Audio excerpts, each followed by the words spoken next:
Energy, మన అయస్కాంత శక్తి అధికమై అక్కడ నడిచే వ్యక్తిలో కొంత చలనం కలుగుతుంది. ఒక రకలాంటి మంచి అనుభూతి వస్తుంది. వేప చెట్లు మొగి గొడుగులాగా నేలను చూస్తే చుట్టూ గొడుగులాగా దాని చెట్టు కింద తప్పకుండా నీరు ఉంటుంది. ఒక నిర్జన ప్రదేశంలో పచ్చటి చెట్లు ఉంటే ఏపుగా నీళ్లు పెట్టినట్టే ఉంటాయి. దాని చుట్టూ తప్పకుండా నీరు ఉంటుంది.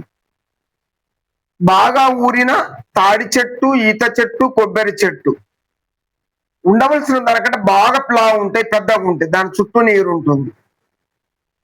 ఒక్కొక్కడ వేప చెట్టు అసలు ఈ చెట్టుకు నీరు లేక చచ్చిపోతుందా అన్నట్టు ఉంటది. ఆకులు చతికిలబడి ఉంటాయి, అక్కడ నీరు ఉంటుంది.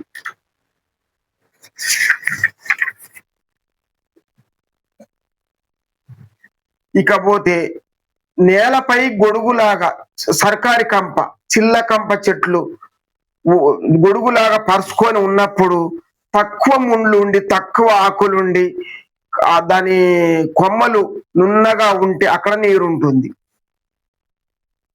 ఏ చెట్టు చిటారు కొమ్మలు అయినా గొడుగులా నేలను చూస్తున్నప్పుడు కూడా తప్పక ప్రాంతంలో నీరు ఉంటుంది. లేదా ఒక చెట్టు ఒకవైపు వంగుతుంది, ఒకవైపు ఎవరో వంచినట్టుగా వంగుతుంది, అక్కడ కూడా తప్పకుండా నీరు ఉంటుంది.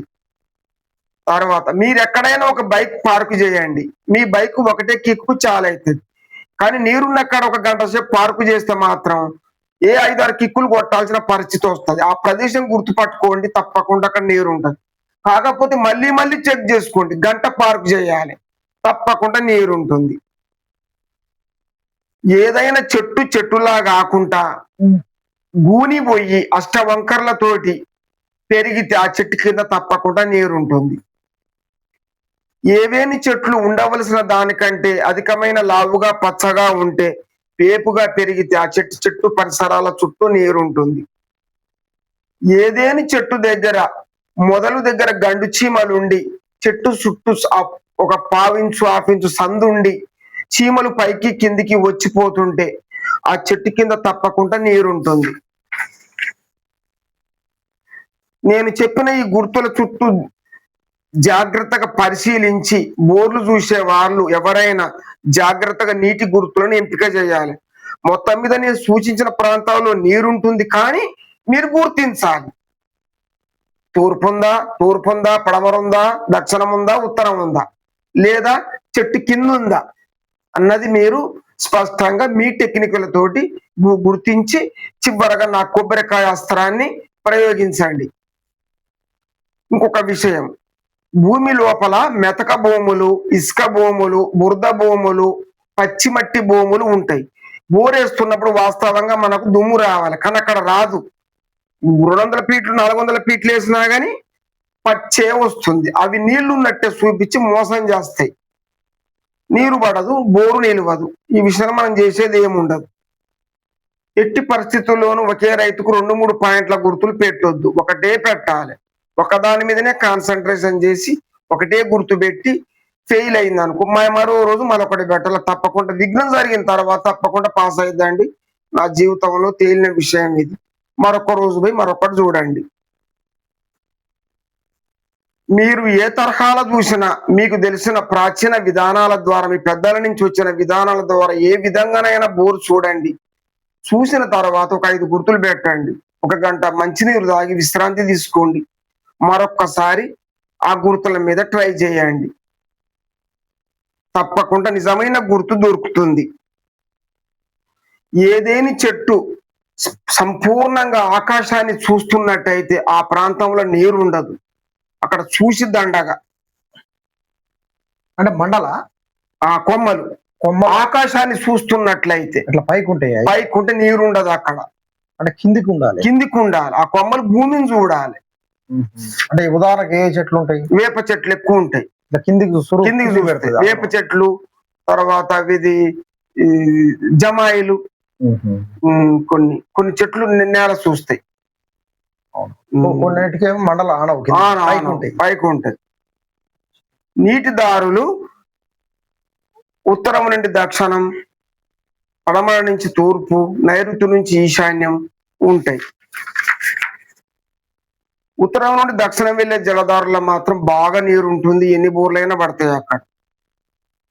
ఇక కొబ్బరికాయతోటి బోరు చూసే విధానంలో కొన్ని కాయలు నీటి గుర్తును అస్సలు చూపించవు, కొన్ని కాయలు నీరు లేకున్నా చూపిస్తాయి. అందులో కొంత కారణం ఉంది.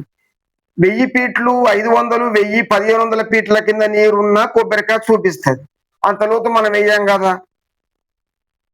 మా ఊర్లో ఒకసారి ఏం జరిగిందంటే, బోరు 90 ఫీట్లు బోర్ వేయించిండ్రు, చుక్క నీరు పడలే, తీసేసిండ్రు. ఆ కుటుంబ యజమానులు ఒక వ్యక్తి వచ్చి వారితోటి మళ్ళీ వెయ్యండి అంటే పైపులు దించి 5 ఫీట్లు వేయంగానే అపారమైన నీళ్లు పడ్డాయి.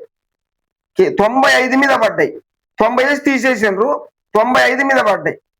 95 మీద నీరు ఇప్పుడు ఆ బోరు ఇప్పటికి పోస్తుంది, ఎంతో పంట పండిస్తుంది. మీరు ఎప్పుడైనా బోర్ చూస్తాను పోతప్పుడు ఫెయిల్ అయిన బోర్ దగ్గర, పాస్ అయిన పోస్తున్న బోర్ దగ్గర చెక్ చేసుకోవాలి. మీరు చూసే పరికరాలు ఎలా పనిచేస్తున్నాయా లేదా, కొబ్బరికాయ ఎలా పనిచేస్తుంది తప్పకుండా చూసుకున్న తర్వాత ఫెయిల్ అయిన బోర్ దగ్గర, పాస్ అయిన బోర్ దగ్గర మీరు చూసుకొని నిర్ణయించుకున్నాకనే బోర్ చూస్తానికి వెళ్ళండి. కుళ్ళిన కొబ్బరికాయ ఎప్పుడు బోరు చూయించదు, ఉన్నది చెప్పదు, లేనిది చెప్పదు. అందువల్ల మీరు బోరు చూసిన తర్వాత ఫిక్స్ అయినాక మీరు నమ్మిన గుర్తు దగ్గర ఆ కొబ్బరికాయని కొట్టండి. అది బాగుంటే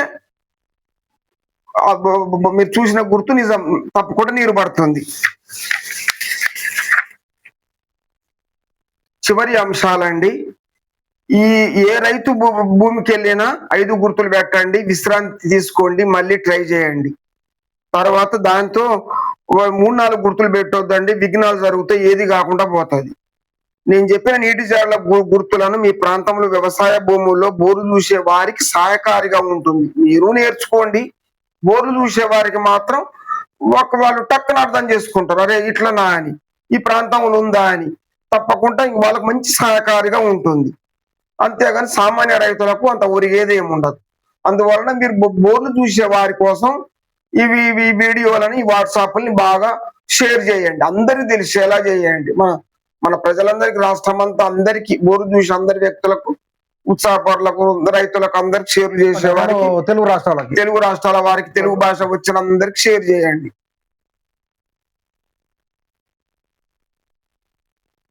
వాళ్ళు బోరు చూసే వారికి నేను చెప్పిన గుర్తులు కూడా టక్కన గుర్తుంచుకుంటారు, చూస్తూనే చెప్తారు ఇక్కడ నీరు ఉంది, ఇక్కడ లేదు అని.